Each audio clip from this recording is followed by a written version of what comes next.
Before empires rose, power already shaped this land. Control began with terrain, not with armies.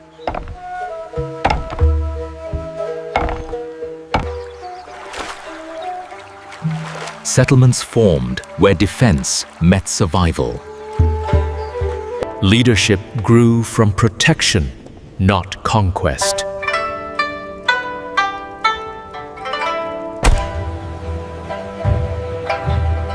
High ground quietly shaped early authority. As power gathered, balance became fragile. External pressure slowly tested early unity. Preparation remained quiet and unseen.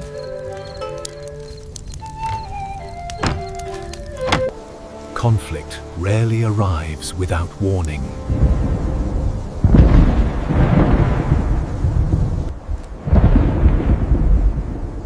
War begins long before the first strike. Authority began to centralize around fortified lands. Resources determined influence and loyalty.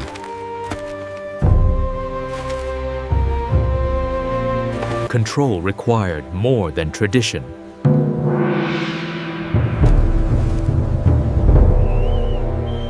Decisions increasingly flowed from a single center.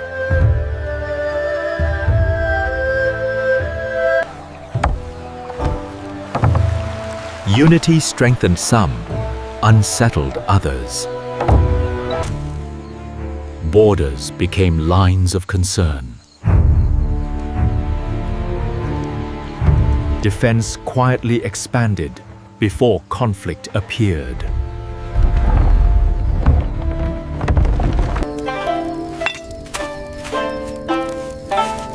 Preparation avoided open provocation. Tension grew without open battle.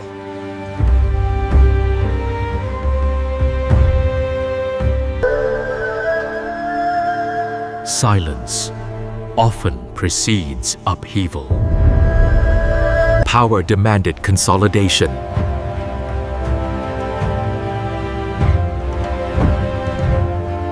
Allegiances became increasingly fragile.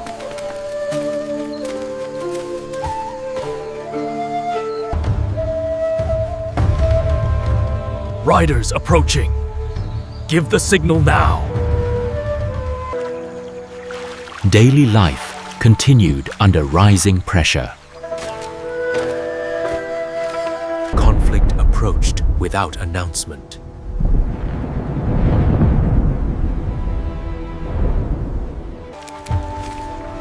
Power consolidation quietly narrowed choices for surrounding communities.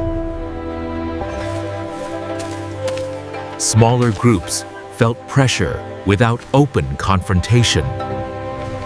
Negotiation replaced tradition as authority demanded obedience.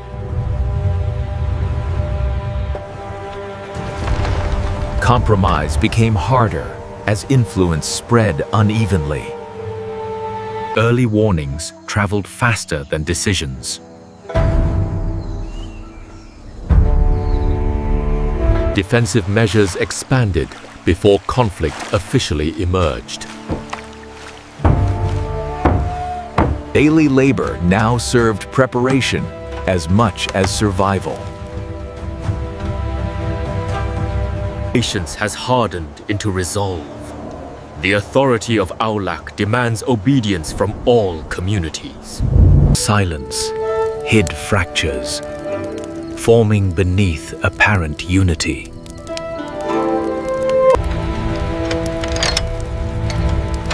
Lines between defense and provocation slowly blurred.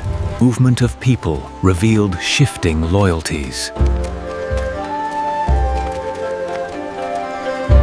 Borders became zones of constant observation. Trust eroded as power demanded clearer submission. Resistance formed quietly, without banners or declarations. Conflict approached through accumulation, not sudden attack. As the mist clears, so does our resolve. We seek peace, but we are prepared for the fight ahead. Communities sensed approaching change without knowing its shape. Defensive readiness quietly replaced negotiation.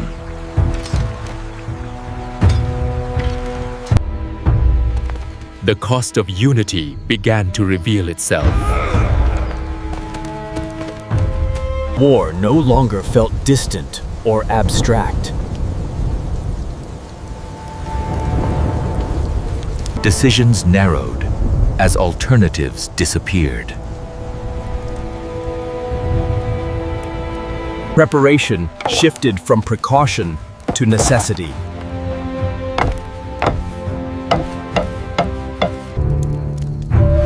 Signals traveled quietly across contested spaces.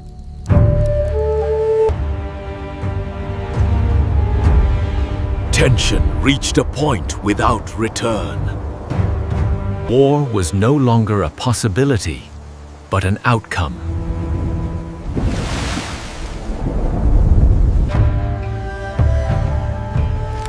The first clashes emerged without formal declarations. Small skirmishes signaled a shift beyond diplomacy.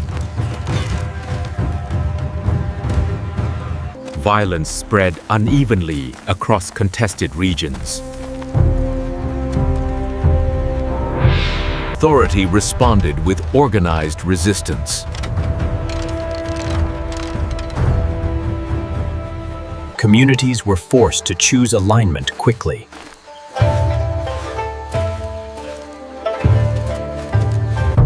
Neutral ground disappeared as movement intensified.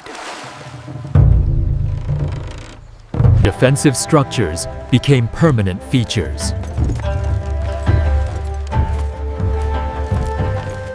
Conflict redefined daily routines across settlements. Supply routes became targets and lifelines.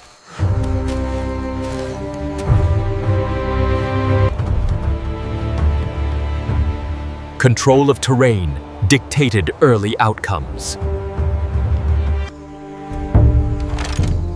Engagements intensified without clear front lines. Centralized command requires sustained pressure. We move through the riverlands and secure the stronghold by dawn. Resistance is found through mobility and concealment. We move unseen through these ancient paths, striking the invaders swiftly. The conflict reshaped alliances beyond initial intentions. Warfare spread faster than formal control could follow.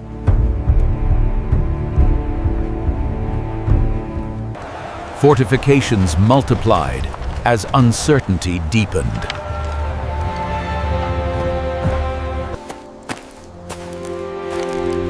Resources strained as conflict persisted.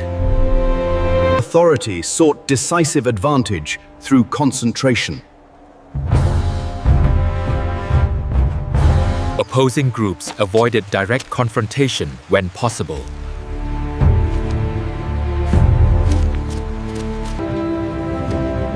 Prolonged conflict altered expectations of leadership. Neither side achieved decisive dominance early.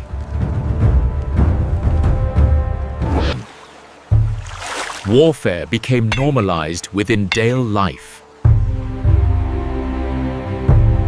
Decisions increasingly relied on force rather than consensus.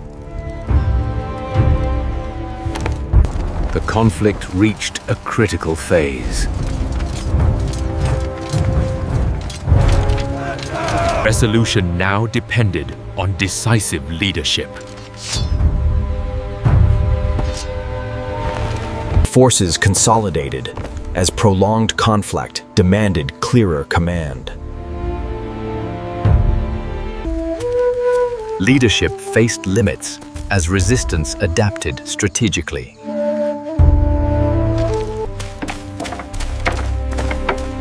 The cost of war strained both authority and communities. Defensive advantages shaped the final direction of conflict. Momentum shifted through control rather than outright victory.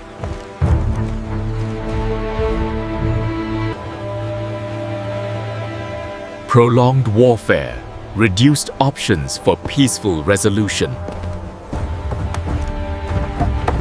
Authority increasingly relied on fortified centers. Resistance fragmented as resources diminished. The conflict reached its irreversible stage. Control replaced consensus as the dominant principle. The outcome reshaped regional power structures permanently. War ended without restoring earlier balance.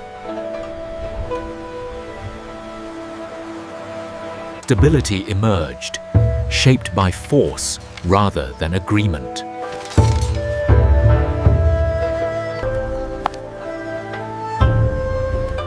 The land entered a new political phase. The walls of Koloa stand strong, a testament to our unity and strength. Authority consolidated control over remaining territories. Peace followed exhaustion rather than reconciliation.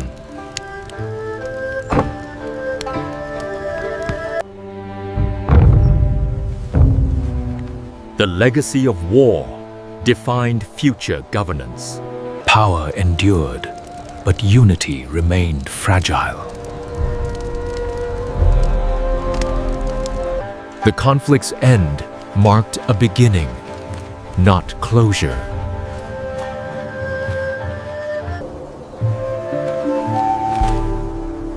New pressures soon followed the consolidation of power.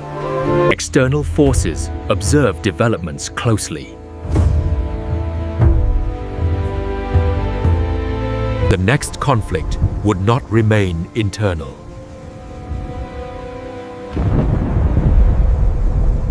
The foundations of a larger confrontation were laid.